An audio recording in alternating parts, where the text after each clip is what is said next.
ትንሽ ላብላብ ብለዋል። አትገባም ላንተም ይሁን ቦታ የለንም አሉ። ኢትዮጵያ በሰላም ስላለች ስለምትኖር አይደለም። ኦሮምኛ መስበክ መዘመር አሪፍ ነው። የኦሮሞ ቸርች ግን ነውር ነው። እኔ ቁርጥን ልንገርህ መጽሐፍ ቅዱስ 66 ብቻ ነው ብዬ አንገቴን አልሰጥም። ከፈለገ 90 ይሁን። የክብር ሽልማቴን ከእጁ እረከባለሁ። ቁጭ ካላችሁ ጌታ ሲመለክ የሚቃወም ሰይጣን ብቻ ነው ስለሚሏችሁ ትፈሩና አሁን ከወንድማችን ያልዘመራው የማህሙድ ትዝታ ብቻ ነው። ወንድምህን ውደድ። ግሪክኛም ዕብራይስጥኛም ምንም አያስፈልግም። ውደድ ነው። ምን ታብራራዋለህ ብለህ የተደወለ ስልክ በሙሉ ሳልሸማቀቅ አነሳለሁ። ከማንም አልተወደድኩም፣ ከማንም አልወሰድኩም። በቃ አየህ፣ ለነገ የቆጠብከው ብር አይታደግህም። የእግዚአብሔር መንግስት ዘልቃኝ መግባቷ የሚታወቀው ባስከፈለችኝ ዋጋ ልክ ነው እንጂ በተጠቀምኩባት ጥቅም ልክ አይደለም። ብዙ አንገቴን ማልሰጥባቸው ጉዳዮች አሉ። መዳን በኢየሱስ ክርስቶስ ብቻ ነው። ይኸው ዛሬ አትቆዝሙ። ኪሳችሁ ባዶ ስለሆነ አትቆዝሙ። ቁርስ በልታችሁ ምሳ ስለማትደግሙ አትቆዝሙ። ያንኑ መንግስት ሰበኩ፣ ለዛው መንግስት ኖሩ፣ ለዛው መንግስት ሞቱ። በመጨረሻ የማንም አትሆንም፣ የክርስቶስ። እንዲህ ብሎናል ጳውሎስ፣ ምላስ ሁሉ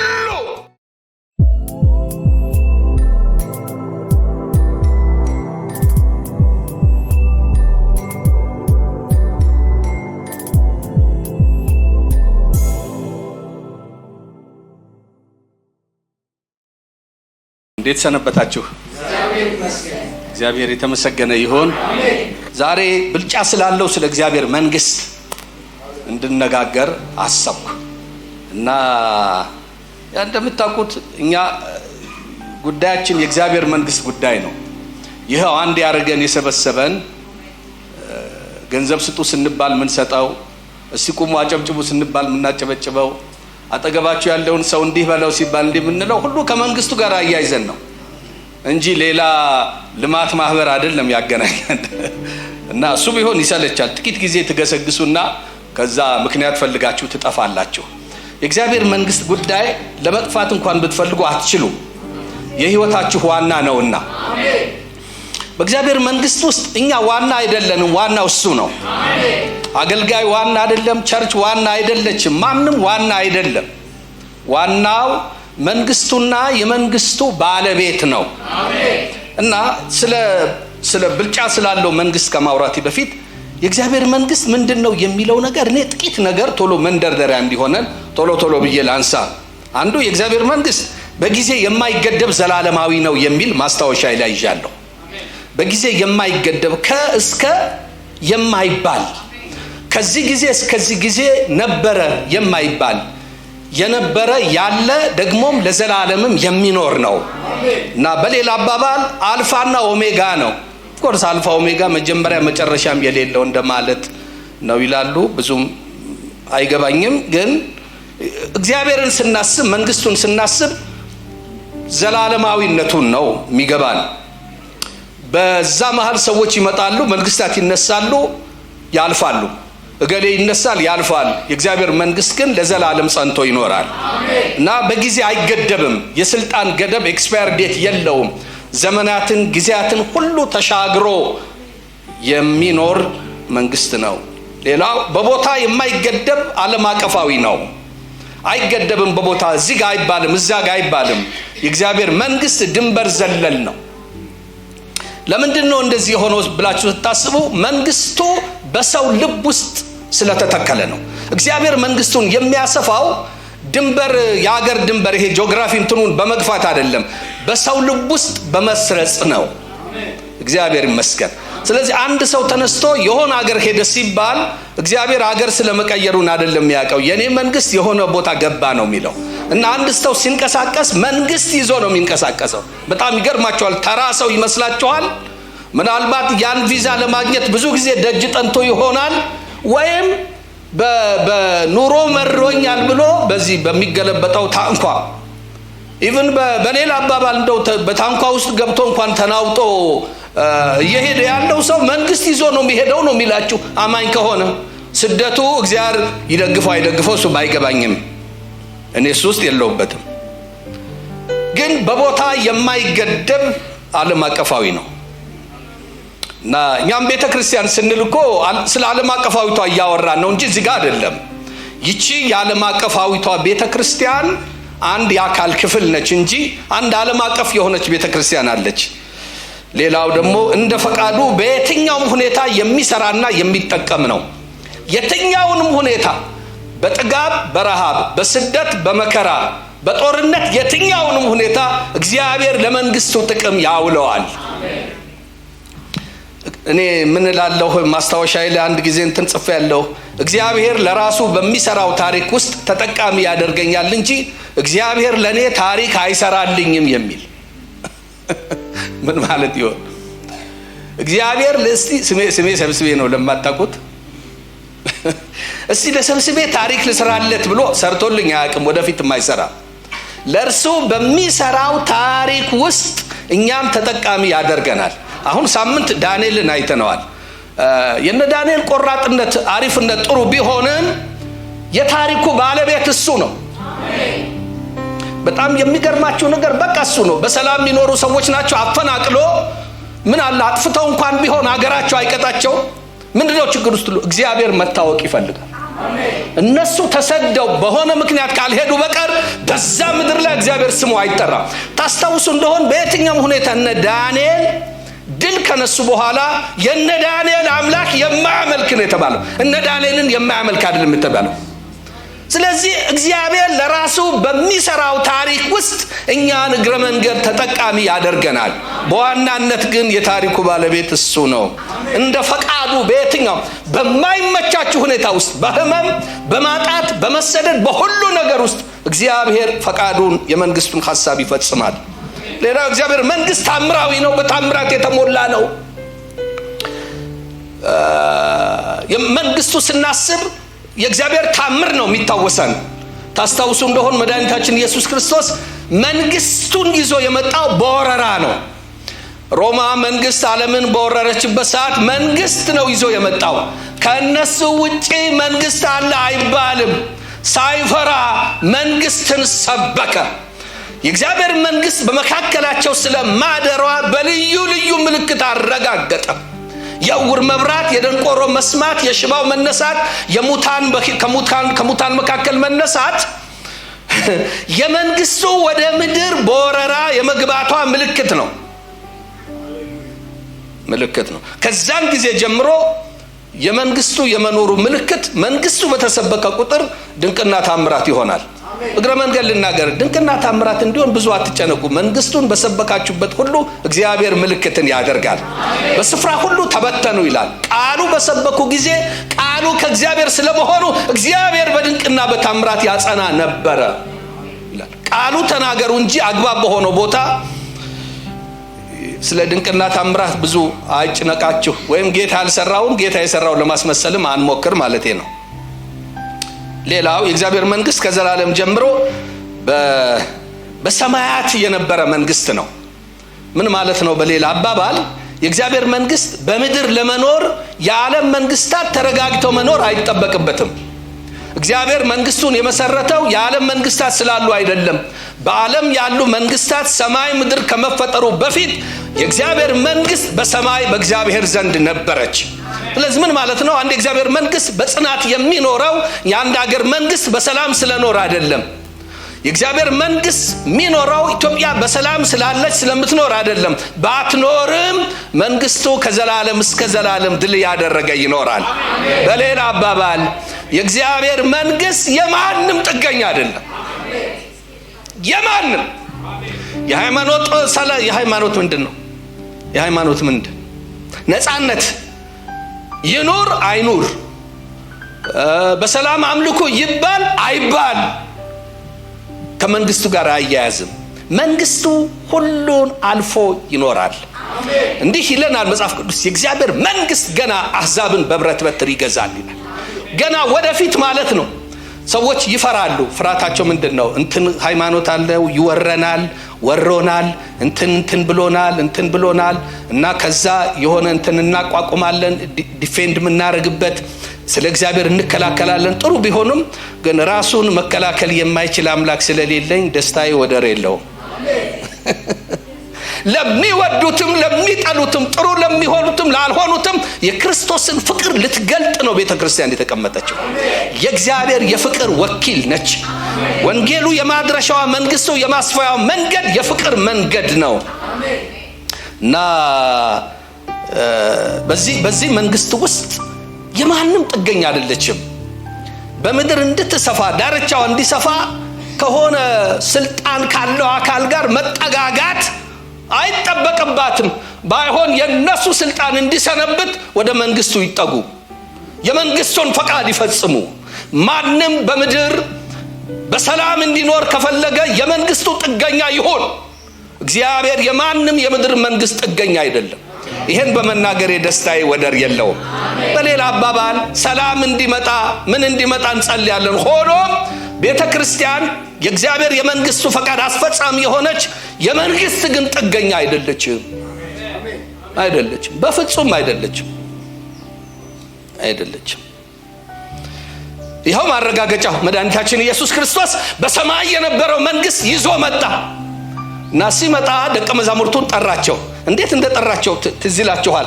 ሁሉም መጣና ጴጥሮስ አቤት ተከተለኝ፣ ማቴዎስ አቤት ተከተለኝ፣ ሁሉም ተከተሉት እና ይገርመኛል ያስከተለበት የጥሪ ጉልበት፣ ያስከተለበት የርህራሄው ኃይል፣ ያስከተለበት የፍቅሩ ብርታት። ማንም ኢየሱስ ክርስቶስ ጠርቶት ወደ ኋላ አይልም። ያውላችሁ ዓለም በመጨረሻ የማንም አትሆንም፣ የክርስቶስ። እንዲህ ብሎናል ጳውሎስ፣ ምላስ ሁሉ ጉልበት ሁሉ ከተባለ ሁሉ ነው። ለጊዜው ይንፈራፈራታል እንጂ ገዢ ነው ይሄ መንግስት። እና አስከተላቸው፣ ሁሉም ተከተሉት። ምንድን ነው ያላቸው? ጴጥሮስ አቤት። በዛ ዘመን ጴጥሮስ የአይሁድ ነፃ አውጪ ነው። የአይሁድ ይጨቆኑ ይበደሉ ስለነበረ ልክ እንደ ምልክቱ እንደ ነፃ አውጪ ነው። ምን ማለት ነው? አሁን በዘመን ነፃ እናወጣለን እንደሚሉት ማለት ስም ከጠራው ስለሚደ ብቻ ነፃ አውጪ ነው። ሄደና ከአይሁድ ማቴዎስን ደግሞ የሮማውያን ቀራጭ የነሱ ደጋፊ ነው እና ከአይሁድም ከሮማም ጠራቸውና ስለ አይሁድም አይደለም የመጣሁት፣ ስለ ሮማም አይደለም። ሶስተኛ መንግስት አለ። በማቴዎስ በኩል የሮማ መንግስት፣ በጴጥሮስ በኩል የአይሁድ መንግስት፣ የእስራኤል መንግስት አለ። እኔ የመጣው ስለ እስራኤል መንግስት ስለ ሮማ መንግስት አይደለም። ሌላ ሶስተኛ መንግስት ይዤ መጥቻለሁ፣ የእግዚአብሔር መንግስት የሚባል ይኸው በመካከላችሁ ነች። እዚህ ጋር አይደለችም፣ በመፈለግ አትመጣም። እግዚአብሔር መንግስት በመካከላችሁ ነች። ይኸው ልዩነቱ። ሌሎቹ መንግስት ያሰቃያሉ፣ ያስራሉ፣ ግብር ያስከፍላሉ። ይኸው የእግዚአብሔር መንግስት ግን የነጻነት መንግስት ነው። አሳያቸው። የጌታ የእግዚአብሔር መንፈስ በእኔ ላይ ነው፣ ለድሆች ወንጌልን እሰብክ ዘንድ ብሎ በግልጥ አሳየና ድሆችን፣ ጉንድሾችን፣ አንካሶችን፣ የተገለሉትን ሁሉ ኢየሱስ ይሄ መንግስት ያልገባበት የለም። ቀራጮች፣ ሴተኛ አዳሪ ጋር፣ የተገፉት ጋር ሁሉ ገባ ኢየሱስ። ይሄ መንግስት ግን አላደፈም፣ አልቆሸሸም። ድንበር በመከለል አይደለም የነበረው። እንደኛ ተሰብስባ አሁን እኛ ሚጢጥዬ በከተማ ውስጥ ያለ ገዳም ነን። ያ ድሮ በነበርንበት ከተማ ትንሽም ስለነበረ ዓለማዊ ከሆነ ሰው ጋር ስንሄድ ከታየ ተጠርታችሁ ትጠየቃላችሁ። እና ከዓለማዊ ጋር ካልታየን ወንጌል እንዴት እንስበክ? ያው በቅንነት ስለተደረገ ነው። ያኔ አፉ ያልነው እንጂ ከባድ ወንጀል ነው። እና በቃ ከማንም ጋር አትገናኙ። አማኙ ጎረቤቱን ሰላም አይልም፣ ይረክሳላ። እቁብ አይገባም፣ እድር አይገባም። ኦፍ ኮርስ አናስገባም ይሏቸዋል። በአብዛኛው ግን ጠባያችንን እያዩ ነው የሚጠሉን። ግለኞች ነን። አሁን እየተሻለ መጥቷል። እኛ በጣም ግለኞች ነን። በጣም አንድ ጌታን የሚያውቅ ወንድምና የሚያጨስ ወንድም ካገኛችሁ ፍቅራችን እኩል አንገልጥም። የሚያጨሰው አንጨብጠው፣ አንተ ራስህ 2-3 የሳብክ ነው የሚመስልህ። በጣም ጉረኞች ነን። ኢየሱስ መንግስቱን ይዞ እንዲህ አላደረገም። በዘመናት ሁሉ ጌታ ባገለገለበት ዘመን ጠቡ ከሃይማኖት መሪዎች ጋር ነበር እንጂ ከድሆች ከኃጢአተኞች ጋር አልነበረም። ኢየሱስ የቀራጮች የኃጢአተኞች ወዳጅ ተባለ። ጨምሩን አሜን በሉ። ቤተ ክርስቲያን የድሃ የምስኪኖች መከማቻ ብትሆን ጌታ ያደረገውን ነው። አሁን አንዳንድ ሩቅ ቦታ አንዳንድ ቦታ ስትሄዱ ሀብታም ብቻ የሚሰበሰብበት ቸርች አለ። እኔ ካሁን በፊት ተናግሬዋለሁ፣ ይሄን አልደግመውም። በእውነት አንድ ወንድም አናስገባም ብለውታል። በእውነት አናስገባም፣ ሰርገኛ ደጅተኛ አይነት። ልብሱን አይተውት ረጅም መንገድ በእግሩ ሄዶ ስለነበረ ትንሽ ላብላብ ብለዋል። አትገባም፣ ላንተም ይሁን ቦታ የለንም አሉት። ኧረ አገልጋይ እኮ ነኝ በእግሬ ነው የመጣሁት ሲል የራስ ጉዳይ እና እግዚአብሔር መንግስት የሁሉም ነው፣ ሁሉንም ያቅፍ ነው። አሜን። እግዚአብሔር መንግስት የኦሮሞም ነው፣ የትግሬም፣ የጉራጌም የሁሉም ነው። የኦሮሞ በኦሮምኛ መስበክ መዘመር አሪፍ ነው። የኦሮሞ ቸርች ግን ነውር ነው። በአማርኛ መዘመር መስበክ ጥሩ ነው። የአማራ ቸርች ብሎ ግን ነውር ነው። ኦሮሞ ባለበት ሁሉም መኖር አለበት፣ ሁሉም ባለበት ኦሮሞ መኖር። በቃ ይበቃል። አሁን ሩቅ አታስኪዱኝ ብላችሁ አሜን አሜን እያላችሁ ብቻ ከተለያየ ቦታ ጠራና ሶስተኛ መንግስት ይዤ መጥቻለሁ ብሎ መሰረተ። ያንኑ መንግስት ሰበኩ፣ ለዛው መንግስት ኖሩ፣ ለዛው መንግስት ሞቱ። ለዚሁ መንግስት ተጠሩ፣ ይህንኑ መንግስት ሰበኩት፣ ይህንኑ መንግስት ኖሩት። ለዚሁ መንግስት አንገታቸው ተቀላ። የሚኖሩ ሰው በምድር ላይ የሚኖርለትና የሚሞትለት ዓላማ ከገባው ትልቅ ሰው ነው። በየዓመቱ አዳዲስ እቅድ ዘመን በመጣ ቁጥር እቅድ ማቀድ ጥሩ ነው፣ የዓመት እቅድ። እኔ ግን አቅጄ አላቅም። እሱ ባቀደልኝ ነው የምኖረው። ብዙም አይመጣልኝም። ጌታው በዚህ ዓመት ምን ልስራ እቅዴ ምንድነው? ፓራራም ፔሬዴ ምናምን ስል ምንም አይመጣም። እንቅልፍ ይለኛል። ሌላ ምን እቅድ ትፈልጋለህ? የጀመርከው ወንጌል እሱን ስበክ የሚለኝ ነው የሚመስለኝ። እኔ ሌላ ምን እቅድ ላቅድ? ጎጆ አፍርሼ አልሰራ። ግን አንድ ነገር ግን ገብቶኛል። የምኖርለትና የምሞትለት ከእግዚአብሔር መንግስት የበለጠ ነገር እንደሌለ ገብቶኛል። ለምንም ነገር አንገቴን አልሰጥም። በፍጹም አንገቴን አልሰጥም። እኔ ቁርጥን ልንገርህ፣ መጽሐፍ ቅዱስ 66 ብቻ ነው ብዬ አንገቴን አልሰጥም። ከፈለገ 90 ይሁን ቢያምህም ማለቴ ነው። አልሰጥም። ብዙ አንገቴን ማልሰጥባቸው ጉዳዮች አሉ። መዳን በኢየሱስ ክርስቶስ ብቻ ነው። ይኸው ዛሬ በፍጹም ከኢየሱስ ውጪ ዓለም የመዳን ተስፋ የላትም። አማራጭ አላስቀመጠም እግዚአብሔር። ለሌላ ግን የቀን ምሳዬን አልተውም። ምን በወጣኝ የሆነ ሃይማኖት የሆነ ሲደገም የኖረ ነገር ተሸክሜ የመዞር ግዴታ የለብኝም። የምኖርለትና የምሞትለት አጀንዳ ገብቶኛል። ለኔ ትልቁ በምድር ስኖር ትልቁ አጀንዳ የእግዚአብሔር መንግስት አጀንዳ ነው። እድሜ የጨመረልን፣ ሀብት የሰጠን፣ ጤና የሰጠን፣ ያስተማረን የመንግስቱ ስራ በእኛ ስላላለቀ ነው። እንግዳው ይችን ያህል ካልኳቸው ስለ እግዚአብሔር መንግስት ይችን ያህል ካነሳን እኔ ዛሬ አንድ የሆነ ትንሽ ሐሳብ ቶሎ ብዬ ላንሳ። የማነሳው ሐሳብ ከማቴዎስ ወንጌል ምዕራፍ 13 ያለ ሐሳብ ነው። እንደዚህ ይነበባል። አሁን የማነሳው ነገር ስለሆነ የከበረ እግዚአብሔር መንግስት ሰዎች እንዴት ብልጫ እንዴት ቅድሚያ እንደሰጡት እንዲያያዝልን ብዬ ነው። ከ44 እስከ 46 ደግሞ መንግስተ ሰማያት በእርሻ ውስጥ የተሰወረን መዝገብ ትመስላለች። ሰውም አግኝቶ ሰወረው፣ ከደስታውም የተነሳ ሂዶ ያለውን ሁሉ ሸጠና ያን እርሻ ገዛ። ከደስታውም የተነሳ ሂዶ ያለውን ሁሉ ሸጠና፣ ስሙኝ፣ ያለውን ሁሉ እንጂ አንዳንዱን አይደለም። ያን እርሻ ገዛ። ቁጥር 45 ደግሞ መንግስተ ሰማያት መልካምን ዕንቁ የሚሻ ነጋዴን ትመስላለች።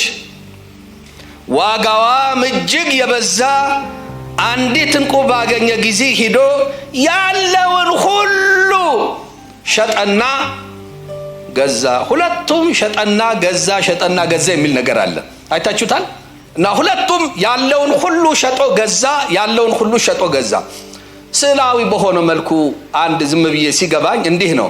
አንድ ሰው ዝም ብሎ በመንገድ ያልፋል እና እያለፈ ሲሄድ አንድ መሬት ያገኛል እና መሬቱ ሲያገኘው የመሬቱ ባለቤት ሌላ ነው።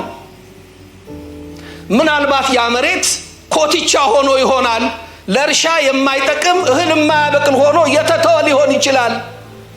እያለፈ ግን አንድ ሰው በዛ መስመር ሲያልፍ በውስጧ የከበረ መዝገብ አየ። አይኑ ተከፈተ፣ ጥሩ ነገር እንዳለ አየ። በኋላ አንድ ነገር አሰበ። ይሄን መሬት መግዛት አለብኛል እና አጠያየቀ። እናንተ ማን ናችሁ? ይሄ መሬት የማን ነው? የአቶ ገሌ ነው። እስቲ ጥሩልኝ። እና አቶ ገሌ ተጠርተው መጡ። እባክዎት ይሄን መሬት ሽጡልኝ። ምን ያደርግልሃል? ይሄ እኮ እህል የማያበቅል እኮ ኮትቻ ምንም የማይጠቅም መሬት እኮ ነው። ግድ የለህም ሽጥልኝ። እና በጣም እንደፈለገው ሲገባው ያለውን ሁሉ ሸጦ የሚለው ሐሳብ ምናልባት የነበረው ካሽ አልበቃ ብሎት ሊሆን ይችላል ብዬ አስባለሁ። እና በጣም እንደፈለገው ሲገባው የመሬቱ ባለቤት ዋጋ ይጨመረ ይመስለኛል። የኛ ሀገር ሰው ይሆን እንዴ? አሁን የደሞዝ ለሰራተኞች የደሞዝ ጭማሬ ሲሰማ ነጋዴው 100 ብር ጨምሯል ምናምን ይባላል። እኛም ያለ መግዛት አድማስ ካላረግን ድረስ ጉዳዩ አይቆምም። ካልገዛ ምን ትበላል? ለማንኛውም ብቻ ጨመረበት። ውስጡ የከበረ ነገር ስላየ ያለውን ሁሉ ሸጠ። ለምን? አለኝ የሚለው ነገር ሁሉ በውስጡ ካለው ነገር እንደማይበልጥ ገባው። ሰበሰባቸው። አለኝ የሚላቸው በሙሉ ምናልባት ከብቶቹ ሁሉ ሊሆን ይችላል። ሰበሰባቸውና ሲያስበው አለኝ ከምለው ነገር ሁሉ በላይ ነው ያየሁት ነገር አለ። ሸጠና ገዛ። እሺ፣ ቀጥሎ ደግሞ ሌላ ሰው አለ። ሌላኛው ደግሞ ሲያልፍ እንደዚሁ መሬት አየ። ድንጋያማ መሬት። የማን ነው? የገሌ ነው። አስጠራ፣ ሽጥልኝ አለው። እንደዚሁ ዋጋ ጨመረበት። በውስጡ እንቁ አይቷል። ካየው እንቁ ያለው በሙሉ እንደማይበልጥ ስለገባው ጠቅላላውን ሸጠና ገዛ ይለናል። ሁለቱም ሸጠው ገዙ። ለምን? አለኝ ከሚሉት በላይ አሁን ያዩት ነገር ውስጥ በመሬቱ ውስጥ ያለው በረከት፣ ክብር እንደሚበልጥ አዩ። ስለዚህ ያላቸውን ሸጡ። ከነዚህ ውስጥ 1-3 የሚሆኑ ነጥቦች ላንሳ። ማለቴ አንዳንዴ ብዙ ከምፈላሰፍባት የእግዚአብሔር መንግስት ይልቅ የምታስከፍለኝ ዋጋ እያየሁ ያን ዋጋ ላለመክፈል መሄድበት ዳርዳር ያስለቅሰኛል። የእግዚአብሔር መንግስት ተራ መንግስት አይደለም፣ ክቡር ነው። በሌላ አባባል ሁሉን የሚያሸጥ ነው። ያን ዋጋ የከበረ እንደሆነ ይገባኛል። ያን ዋጋ ላለመክፈል የማነሳቸው ምክንያቶች፣ መሄድበት ርቀት ያስለቅሰኛል። የእግዚአብሔር መንግስት እንደሚበልጥ የገባቸው ሰዎች ግን ያላቸውን ሁሉ ሸጠው ገዙ። ለምን? የእግዚአብሔር መንግስት ዘልቃኝ መግባቷ የሚታወቀው ባስከፈለችኝ ዋጋ ልክ ነው እንጂ በተጠቀምኩባት ጥቅም ልክ አይደለም። እስቲ ግረ መንገድ ልጠይቃችሁ። ማን ነው ወንድማችን ያዕቆብ ተሰዶ በሄደበት በላባ ምድር ራሔል የምትባል እጮኛ አጨ እና ራሔል መልከ መልካም ነበረች። ስንት ዓመት ነው ተገዛ የሚለው? 7። የኋላ ላባ አታላይ ስለነበረ የሰርጉ ዕለት አታሎ በማታ ሊያን ሰጠው።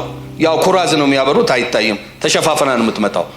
ሊያ ደግሞ አይነልም ነበረች ይላል። እኔ አይነልም ክሮስ አይስ ይሁን ወይ ሸውራራ ይሁን ብቻ አይገባኝም፣ ወይም ሞጭሟጫ ይሁን ብቻ አይገባኝም፣ ብቻ አይኗ ላይ ችግር ነበረባት ይላል። እኔ ብዙም አይገባኝም።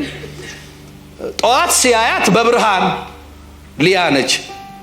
በኋላ ለምን ታታልለኛለህ አለ። እኛ ሀገር ታላቂቱ እያለች ታናሽቱ አትዳርም ደንብ ነው አለ። መጽሐፉ እንዲህ ይላል፣ የላባ ጭከና ከላባ ጭከና ይልቅ ያዕቆብ ጭከና ራሔልን ይወዳት ስለነበረ ሌላ 7 ዓመት በጣም ይገርማል። ጠቅላላውኑ 14 ዓመት ሙሉ ራሔልን ለማግባት ተገዛ። አቤት አቤት አቤት አቤት አቤት! ራሔል እንዴት ቆንጆ ትሆን! ሰው ለተያዘበት ነገር ባሪያ ነው። ጊዜውን ይሸጣል፣ ገንዘቡን ይሸጣል፣ ዕውቀቱን ይሸጣል። ሰው ለተያዘበት ነገር ጫካ ይገባል፣ ይሸፍታል። ሰው ለተያዘበት ጉዳይ ባህር አቋርጦ ይሄዳል። ሰው ለተያዘበት ነገር እስኪያገኘው ድረስ አይተኛም። በምድር ያለ በጣም ደርሼበታለሁ ባገኘው ብለን የምንጓጓው ነገር ሁሉ ዘላለማዊ አይደለም፣ አላፊና ጠፊ ነው። ወይ በህይወት እያለን ይተወናል፣ ወይ እኛ ትተነው እንሄዳለን።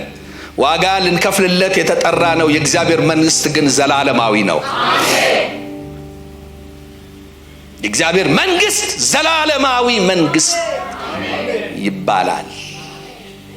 የዓለም ታሪክ ሲያበቃ ለዘላለም ደምቆ የሚኖር መንግስት ነው። እግዚአብሔር የተባረከ ይሁን። እና የእግዚአብሔር መንግስት ምን ያህል ዘልቆ እንደገባኝ የሚታወቀው በመንግስቱ ከማገኘው ፕሪቪሌጅ ሳይሆን ለመንግስቱ በምከፍለው ዋጋ ነው። በደንብ ስሙኝ። እግዚአብሔር መንግስት አሁን ሰዎች ና ወደ ጌታ መንግስት ግባ፣ ቤት የዘላለም ህይወት ታገኛለህ፣ ጥቅምህ ነው። የዘላለም ህይወት ይልቅ የምትከፍለው ዋጋ ግን እንደገባህ መለኪያ ነው። የእግዚአብሔር መንግስት መዝሙር በመዘመር አይታወቅም። እንደገባኝ ሰባኪ በመሆኔ መጽሐፍ ቅዱስ ትምህርት ቤት በመመረቄ አይለካም። የእግዚአብሔር መንግስት እንደገባኝ ሚለካው ለዚህ መንግስት ምን ትተሃል? አቤት! እንደው አሁን መጣልኝ አንድ ሐሳብ። ሰው ወንድ ባል ሚስት ለማግኘት፣ ሚስት ባል ለማግኘት እናትና አባቱን ይተዋል ተባለ። ሰምታችሁኛል? ሰው ወንድ ነው እንደሚለው ወንድ ነው የሚለው አይደለም። ሰው ሲባል ስንት ነው? ወንዱም ሴቱም።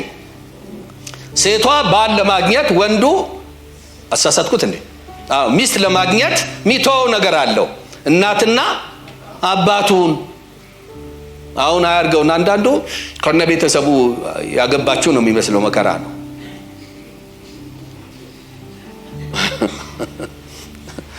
በእውነት ይሄ እናትና አባቱን ይተዋል የሚለው ሐሳብ መተውና መጣበቅ የሚባል ነገር አለ። ይሄ ይተዋል የሚለው ሐሳብ የቤት ለውጥ አይደለም። እንትን ታውቁ የለ እኔ ሳይንስ ብዙ አለ። ስፓይናል ኮርድ የሚባል ሚያቅስቲ ኮርድ ስፓይናል ያንተ የሙዚቃ ኮርድ አላልኩ። ስፓይናል ኮርድ አምብሊካል ኮርድ ጥቅማቸው ምን ይሆን? እንደሱ ማለት እኮ ነው። አንድ ነገር ከሆነ ነገር ጋር የሚያገናኝ ነው። መተው ይተዋል ይጣበቃል ማለት ግንኙነትን ትቆርጣለህ ማለት ነው። የቤት ለውጥ አለ። ከአንድ ቤት ወጥቶ ወደ አንድ ቤት ወጥቶ መግባት ማለት ሳይሆን ግንኙነትን ቆርጦ ከዛኛው ጋራ መጣበቅ ማለት ነው። ስለዚህ እናትም አባትም አብሮ አይገባም ማለት ነው። ሚስት እንጂ በጌታ ፊት ቃል ይገባሉ። እናትሽንም አባትሽንም ዘመድሽንም ላልተው ብለን ቃል አልገባንም። ብለን ቃል ካልገባን እንደሱ እንደሆነ አታስቡብን ማለቴ ነው።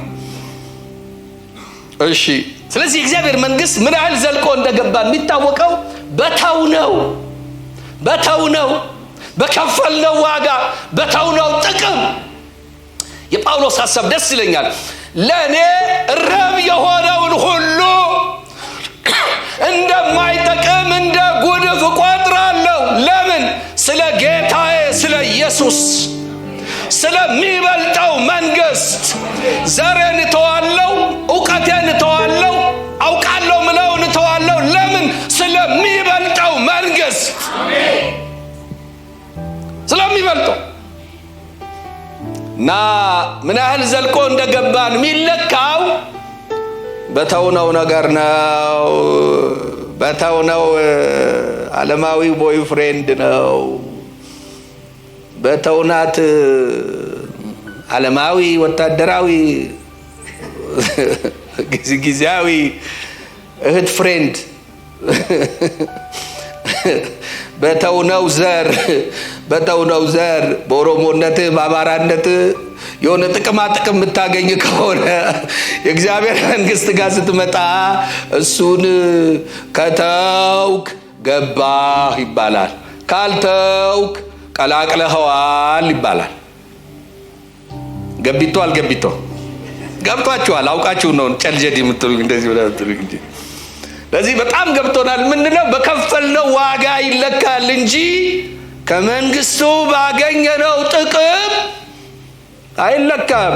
እኔ ተወክቻ ወንድማችሁ በህይወቴ ላይ ካራ ሰይፍ መዝዤ ነው የምኖረው።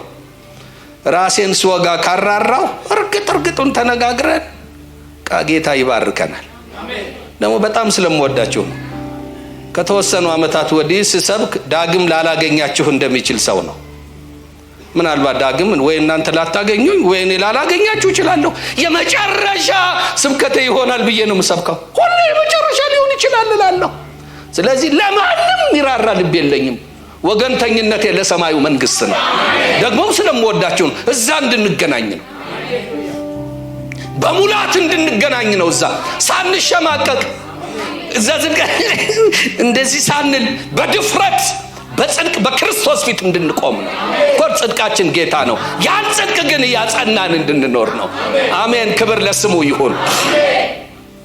ለእግዚአብሔር መንግስት ምን ያህል እንደገባን የሚታወቀው ስለ መንግስቱ በተውነው ነገር መጠን እንጂ በመዝሙርና በስብከታችን መጠን አይደለም ነው ብላችሁ። አንድ ጊዜ አንድ ወንድም አገኘሁት፣ እንደ እግረ መንገድ ላንሳው አገኘሁትና ስነ መለኮት ብዙ ተምሯል፣ በቅጡ ተምሯል። ግሪኩ ዕብራይስጡ ምናምን ይላቸዋል። 10 ደቂቃ ካወራችሁ ይገርማል። የግሪኩ ቃል እውነተኛ ምናምን ይላል። ቋንቋም ጎበዝ ነው። በኋላ ነው በልብ ጋሽ ግሪኩ ምናምን እለዋለሁ። ወንድምህን ውደድ። ግሪክኛም ዕብራይስጥኛም ምንም አያስፈልግም። ውደድ ነው። ምን ታብራራዋለህ ብለህ ነው። ኃጢአትን ተው በግሪክኛው አትበልታው ነው። ግን እሱ ገና ከዘረኝነት ነፃ አልወጣም። የኔ ዘር አንደኛ ነው የሚል ሰው ነው። ግሪኩ ዕብራይስጡ ኩንቺቺ ይላል። ምን ያደርግልህ? ጠላትህን ውደድ ተብሎ ሚስቱን ቀምቶት እንደቀማው ያቃል። ክርስቲያን ነው፣ ያኛው ዓለማዊ ነው። አሳቻ መንገድ ላይ ተገናኝተው ይገለኛል ብሎ ሲያስብ አቅፎ የሳመው ወንድሜ ብፁዕ ነው።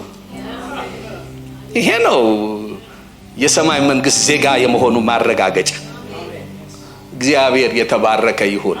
ጠላቱን ባሳቻ መንገድ ላይ አግኝቶ በመልካም የሚሸኝ ነው የሰማይ መንግስት ዘልቆ የገባው።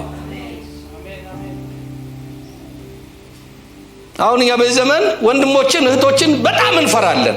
እናንተ እንኳን አሪፎች ናቸው። ለምንድን ነው? በቃ ከሆነ ጋር ሶኬት አድርገዋል፣ ወይ ሊሰልሏችሁ ነው ወይ ሆነ ነገር ያርጉናል ብለን በጣም ፈርተን አፋችንን ለጉመን ነው የምንኖረው። እኔ እናንተን አላልኩም፣ እንዲሁ ለጠቅላላ ዕውቀት። እስቲ ቶሎ ላንሳ። ያለውን ሁሉ ሸጠና የሚለው ሐሳብ አንደኛው፣ ሁለቱም ያላቸውን መሸጣቸው የሚያሳየው ከእግዚአብሔር መንግስት የሚበልጥ ነገር አለመኖሩን ያሳያቸዋል። በቃ የመጨረሻ ከዚህ የሚበልጥ ነገር የለም። ጌታ ሆይ በዚህ መረዳት ባለጠግነት ሙላን።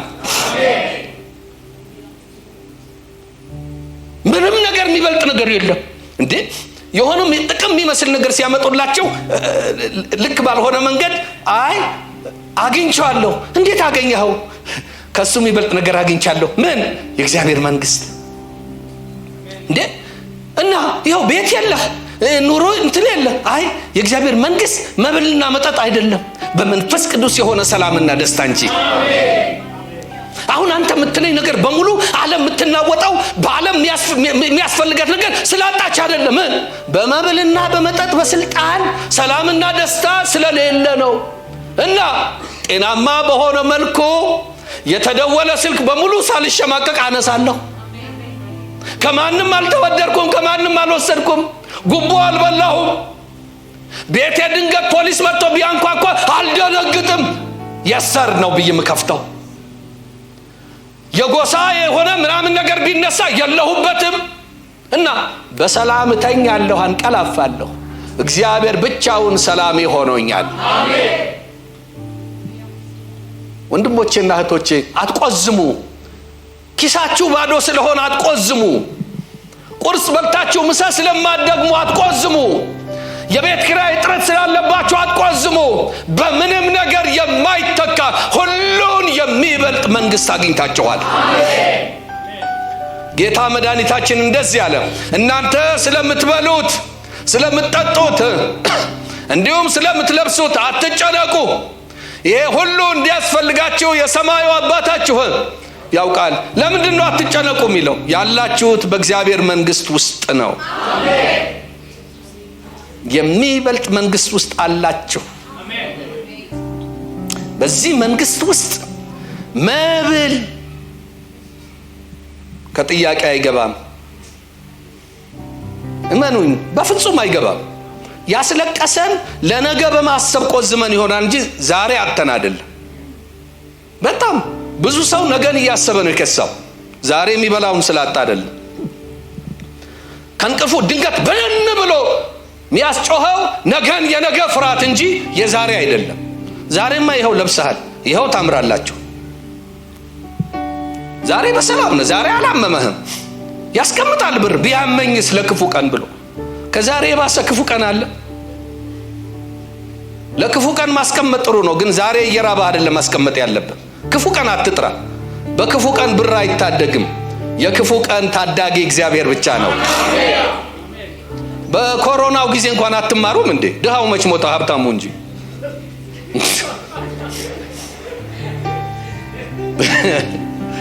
ወድ ሐኪም ቤት ሄደው ጥብ አድርገው ገንዘው ይሸኟቸዋል። የኔ ብጤ ምስኪኑ አንተ አለህልኝ አንተዬ አንድዬ ሲለው አለሁልህ። እዛ ነጭ ሽንኩርት፣ ቀይ ሽንኩርት፣ በርበሬ፣ ቁንዶ በርበሬ፣ ቁንዶፍቴ በርበሬ ምናምን እየታጠነ ዳነ።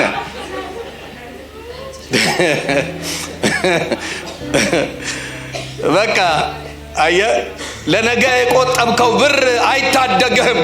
በመከራ ቀን ታዳጊህ የእስራኤል ቅዱስ ነው። እኔ ታዳጊህ የእስራኤል ቅዱስ እግዚአብሔር ነኝ ያለው።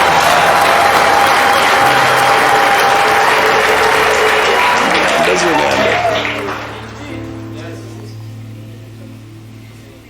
በሰው የሚታመን ልቡንም ከእግዚአብሔር የሚያርቅ ስጋ ለባሹን ገንዘቡን ሀብቱን ዘሩን ትምክት የሚያደርግ እኔ ይሄን እርጉም ይሁን የሚለውን ቃል አላነሳውም። እግዚአብሔር ከሱ ይጠብቀን። በሌላ አባባል በእግዚአብሔር የሚታመኑ እንደማይታወቁ እንደ ጽዮን ተራራ ናቸው። ለምን? በእኔ ተማምኗልና አስጥለዋለሁ፣ ስሜንም ጋርዷል እጠብቀዋለሁ፣ ረጅም ዕድሜ አጠግበዋለሁ። እንዲህ አይደል ያለን መዝሙር 23 በሞት ጥላ መካከል እንኳን ብሄድ አንተ ከኔ ጋር ነህና ክፉን አልፈራም። መዝሙር 23 የሞት ጥላ ነው። በሞት ጥላ ብኖር አይልም፣ ብሄድ ባልፍ። አስጨናቂ በሆነው ነገር መሃል ባልፍ። አስጨናቂው የሞት ጥላ ማለፊያ እንጂ መኖር አይደለም። ባልፍ አልፈራም። ለምን? ያለሁት እረኛ በሆንከው መንግስት ውስጥ ነው። 91 መዝሙር ሁሉን በሚችል አምላክ ጥላ ውስጥ ያድራል። ማለፊያው የሞት ጥላ፣ መኖሪያው ግን ሁሉን የሚችል የአምላክ ጥላ። ሁሉን በሚችል አምላክ ምትኖረው ልብስ ባለው፣ እንጀራ ባለው፣ ቤት ኪራይ ባለው በሚሰጥ ሁሉ በሞላው በአምላክ ጥላ ውስጥ ነው። አንተ ያለኸው በአንድ ጎጆ ስር ይመስላል፣ በአምላክ ጥላ ውስጥ፣ ያም የእግዚአብሔር መንግስት ነው። መጠለያ አለን። እኛ ወደ አንድ መጠለያ ገብተናል። ክፉን ላንፈራ፣ የሚመጣው ነገር ላይነካን። በሞት ጥላ መካከል እናልፋለን እንጂ አይገለንም። አንኖርም ደግሞ ጊዜያዊ ነው። እኛም እግዚአብሔርን እየታዘብነው ያልፋል። ግን አንድ መኖሪያ ያለን ሁሉን የሚችል የአምላክ ጥላ። ለዚህ ሁለቱም ያላቸውን መሸጣቸው የሚያሳየው ከእግዚአብሔር መንግስት የሚበልጥ ነገር አለመኖሩ ነው። እንደዚህ ብዬ ልደምድም ይህን ሀሳብ ወንድሜ፣ ሁሉን በሚበልጥ መንግስት ውስጥ ነው ያለኸው። ሁሉን ያሸጥሃል፣ ሁሉን ያስተውሃል፣ ቤተሰብ ያስተውሃል፣ ልክ ባልሆኑ መንገዶች የሚገኙ ጥቅማ ጥቅሞች ያስተውሃል፣ ቆፍጣና ያረጋሃል። ሆኖም የገባህበት መንግስት ከሱ የሚበልጥ የለም። ሁለተኛው ሐሳብ የእግዚአብሔር መንግስት የሚበዛበት ዋጋ የለም። እንደውም ዋጋ መዳቢ ወይም ደረጃ መዳቢ ወይም ደልዳይ ነው። ምንም ነገር ዋጋ ብንከፍል አይበዛበትም።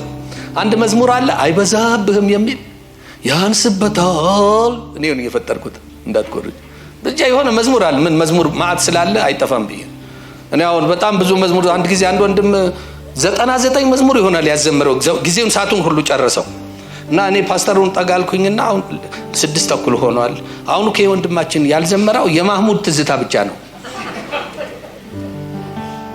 እና ቀጥሎ እንዴት ነው የምሰብከው አልኩት። አሁን እዚህ እግዚአብሔር ይባርካችሁ ብዙ አታስረዝሙ ማጠራጠር አድርጋችሁ ነው። አንዳንድ ቦታ እግራችሁ ይንቀጠቀጣል። ቁጭ ካላችሁ ጌታ ሲመለክ የሚቃወም ሰይጣን ብቻ ነው ስለሚሏችሁ ትፈሩና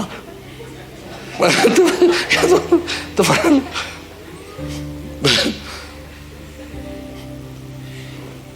የእግዚአብሔር መንግስት ምንም ዋጋ ብንተው አይበዛበትም። ሰው ለሚስት ለባል ለሀብት ለዘር ብዙ ነገር መተው ከቻለ ለእግዚአብሔር መንግስት ያለንን ሁሉ ብንተው ከቁጥር አይገባም። ለምን? እንደውም ዋጋ መዳቢ ነው፣ ደረጃ መዳቢ ነው። ምን ማለት ነው? ምን ታውክ ነው የሚልህ። ታስታውሱ የለ ትንሽ ላንሳው። ጌታ እንደዚህ ቆምጨጭ ያለ ጥሪ ነው የጠራው። ማንም እርፍ ይዞ ወደ ኋላ የሚል ለኔ መንግስት ብቁ አይደለም። በጣም ቆምጫጫ ከሆነው ትምህርቱ አንዱ ይሄ ነው።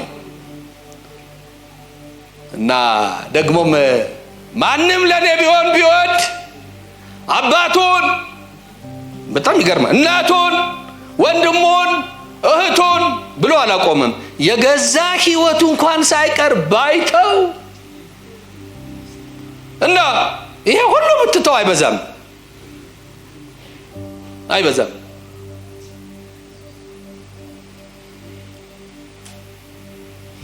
እና ምን ማለቴ ነው? ለጌታ መንግስት ብላችሁ ለክርስቶስ ወንጌል ብላችሁ ብዙ ነገር የተዋችሁ ካላችሁ እንዳይቆጫችሁ፣ ብፁዓን ናችሁ። ከተዋችሁ ብፁዓን ናችሁ። መተው ያቃታችሁ ካላችሁ እንድትተው ጌታን እንማጠነዋለን። አናዳብለው ማለቴ ነው።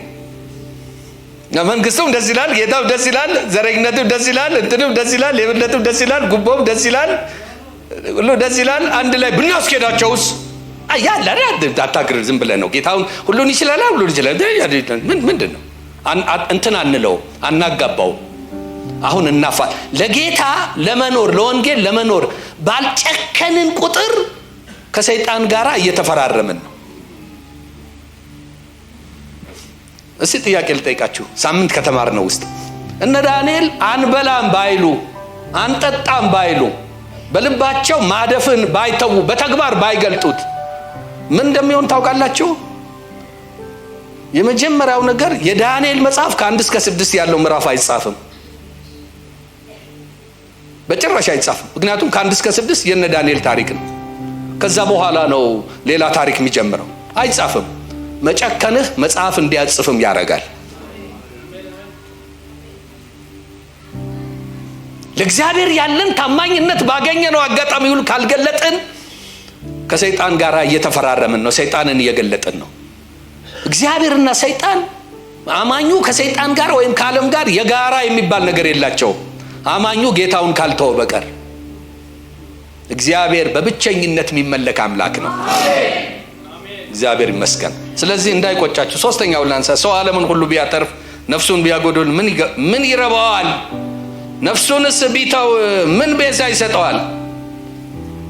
ይለናል አይደል? ማርቆስ 8:36 የእግዚአብሔር መንግስት ከሁሉ የበላይ እንዲሁም ሁሉ ነገር ማንጸሪያ ነው፣ ማንጠሪያ ነው፣ ማስተያ ነው። ዓለምን በሙሉ አትርፎ አንድ ሰው ነፍሱን ቢያጎድል ምን ይጠቅመዋል? ግን ዓለምን በሙሉ አጉድሎ ነፍሱን ቢያተርፍ ግን ያ ሰው የተባረከ ሰው ነው። እግዚአብሔር ይመስገን። ለዚህ የእግዚአብሔር መንግስት ዋጋው በእኛ ዘንድ ምን ያክላል የሚል ነገር ጥያቄ ጠይቃለሁ ራሴ። ምን ያህላል ዋጋዋ በእኛ ዘንድ ያለው ምንድን ነው? ሁሉን የማሸጥ አቅም የሌለው የእግዚአብሔር መንግስት ሳይሆን የኔ መንግስት ነው፣ የሰው መንግስት ነው፣ የእግዚአብሔር መንግስት ሁሉን የማሸጥ አቅም አለው። ክብሩ ይታየናል። የመንግስቱ ክብር ይታየናል። የመንግስቱ ዘላለማዊነት ይታየናል። ስለ ዘላለሙ ጉዳይ ሁሉን ያሸጠናል።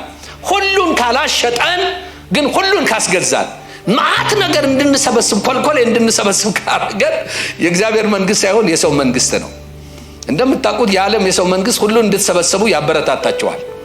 ብር ካለ ቤቶች ግዛ፣ መኪናዎች ግዛ፣ ቦታዎች ግዛ። አሁን ሰው ሳይወድ በግድ አሁን መንግስት የገዛ ቦታዎቹንም መኪናዎቻችንም ጭምር እንዲረክሱ እያደረገ ነው። ምን ይሻለን ይሆን? እኔ ደስ ይለኛል ሲረክስ ቤት እገዛለሁ።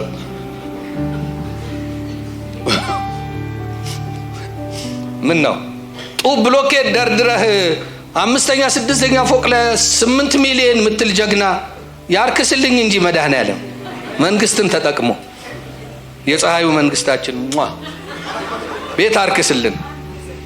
እሺ እና የእግዚአብሔር መንግስት ሁሉን የማሸጥ አቅም አለው። ሁሉን ካላሸጠን አልገባንም። በምድር ላይ የሰው ልጅ የእግዚአብሔር መንግስት ካላገኛት ፈጽሞ የተሳካለት አይደለም። ምን ማለት ነው? ሰው ዓለምን ሁሉ ቢያተርፍ ነፍሱን ቢያጎድል ማለት ሁሉን በምድር ላይ የሰው ልጅ አግኝቶ መንግስቱን ሚስ ካረገ መንግስቱን ካላገኘ እንደዛ ሰው በምድር ላይ ምስኪን የለም። ሁሉን አጥቶ ግን መንግስቱን ያገኘ ያ ሰው የተባረከ ነው። ለዚህ እኮ ነው በምድር ላይ ሁሉን እያጡ ተቅበዘበዙ። ለምን? የሚበልጠውን መንግስት ስላገኙ።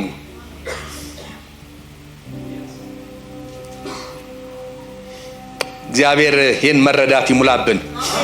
ሁሉን የሚበልጠውን ስላገኙ ሁሉን እያጡ እንደ ጳውሎስ ቅድም እንዳነሳው ነፍሴ ምን ዘንድ እንደማትከብር ነገር ቆጥራታለሁ፣ ሁሉን እንደ ጉድፍ ቆጥራለሁ፣ የሚበልጠውን አግኝቻለሁ።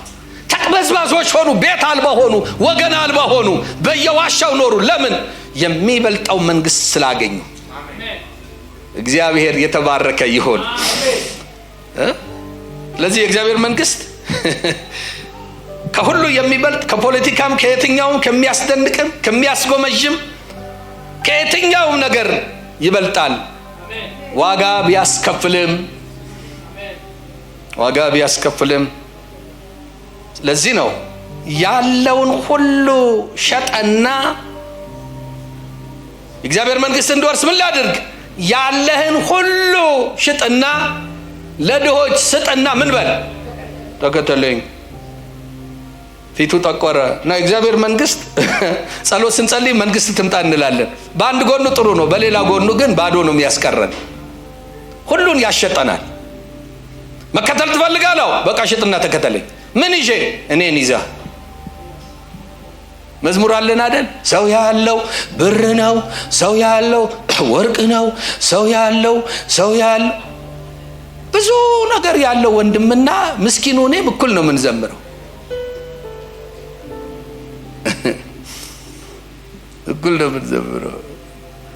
በእምነት እኖራለሁ እላለሁ። እኔም ማአት ነገር መኖራው ያረገም ሰውዬ የክብር ሽልማቴን ከእጁ እረክባለሁ። ለማይሆን ግን ይሄ መዝሙር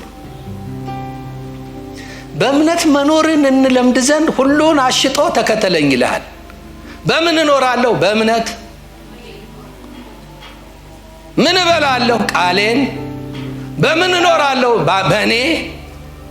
እኔ እንደሱ ነው መልሱ የሚመስለኝ። አይዞ እሰጣለሁ የሚል አይመስለኝም። ምን እበላለሁ? ቃሌን። ምን እጠጣለሁ? እኔን። የት አድራለሁ? በእኔ በልዑል መጠጊያ። ምን አገኛለሁ? የዘላለም መንግስት። ሁሉን እኔ ሆነሃለሁ እንጂ ሁሉን እሰጣለሁ ብሎ መቼም ቃል አልገባም። ታውቃላችሁ። እሺ፣ ስለዚህ በአንዱ ገጽታ የእግዚአብሔር መንግስት ትምጣ ጥሩ ብትሆንም በሌላ ገጽታው ባዶ ነው የምታስቀረው። ባዶ፣ ዜሮ፣ ምንም መናጢ። ልጨርስ። ሁሉንም ጠራቸው። አንድም ደቀ መዛሙርት ውስጥ ስራ ፈት አልነበረም። ከስራ ፈትነት የተጠራ አንድም የለም። ከስራ ገበታቸውን የተጠሩት ፕሮፌሽን ነበራቸው። ስለሚበልጠው መንግስት ተጠሩ። ምንድነው ደሞዛችን ሲሉት እንደዚህ ያላቸው፣ ሰላም ለእናንተ ይሁን በሉ። በገባችሁት ሰላማችሁን ተቀብሎ ካበሏችሁ ብሉ፣ ካላበሏችሁ ትቢያችሁን አራግፉና ውጡ። ምን እንበላለን ሲሉት በገባችሁበት ቦታ የሚሰጧችሁ እንጀራ ደሞዛችሁ ይሁን። እንዴት ነው ተስማማላችሁ ለሙሉ ጊዜነት? እና አፖስትል አንድ የደወለ አፖስትል የሚለኝ ሰው እያለ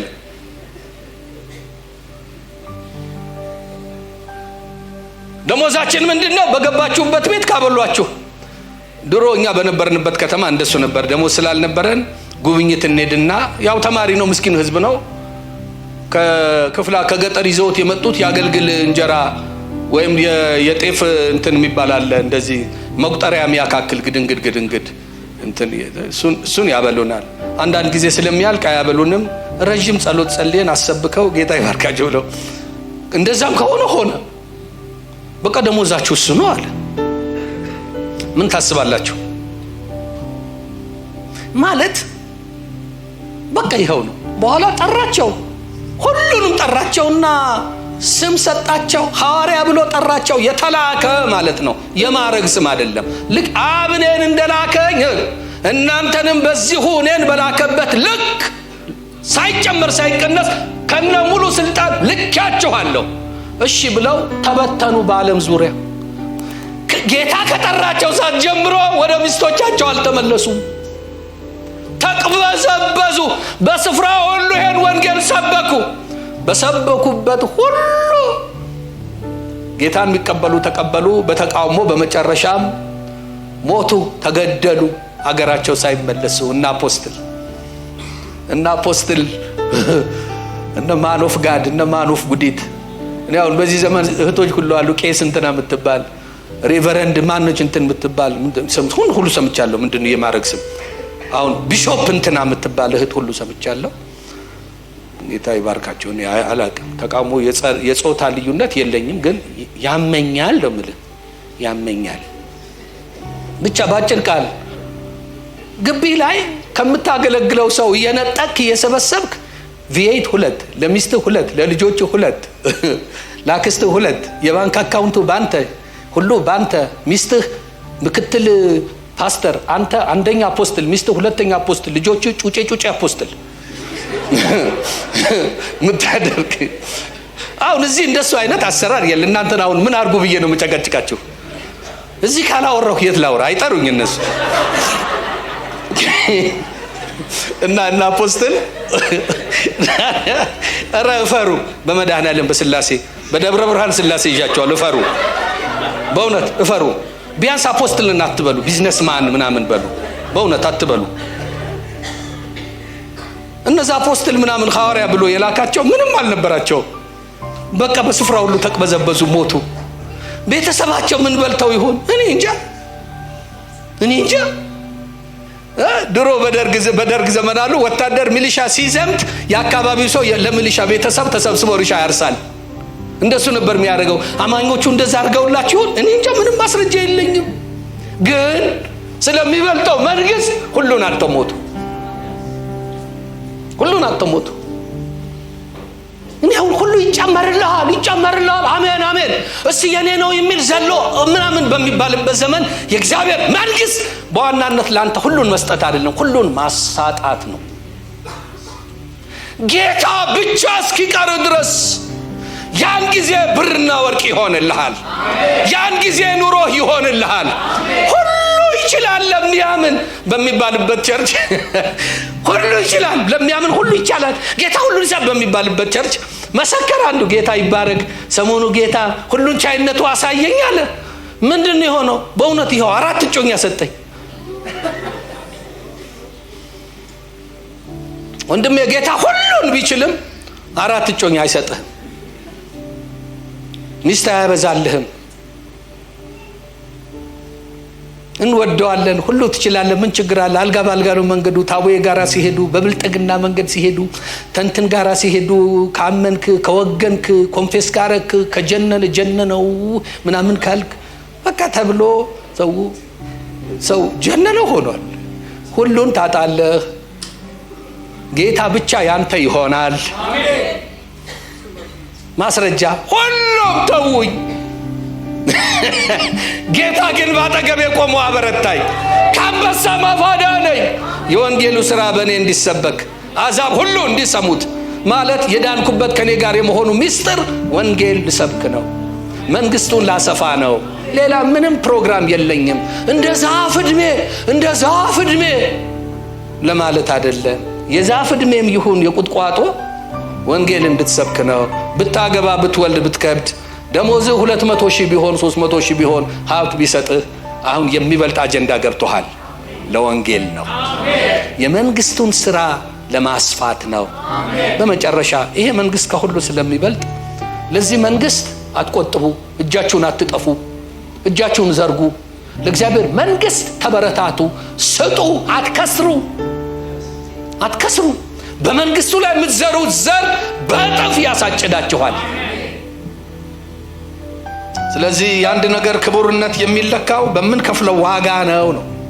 ባጭሩ ምን ዋጋ ከፍለሃል? ዋጋ እየከፈልክ ነው። አሁንም ጨምረህ ለመክፈል ተዘጋጅ። የተከተልከው የገባህበት መንግስት ክቡርነቱ ማሳያ ነው። ቆመን እንጸልይ።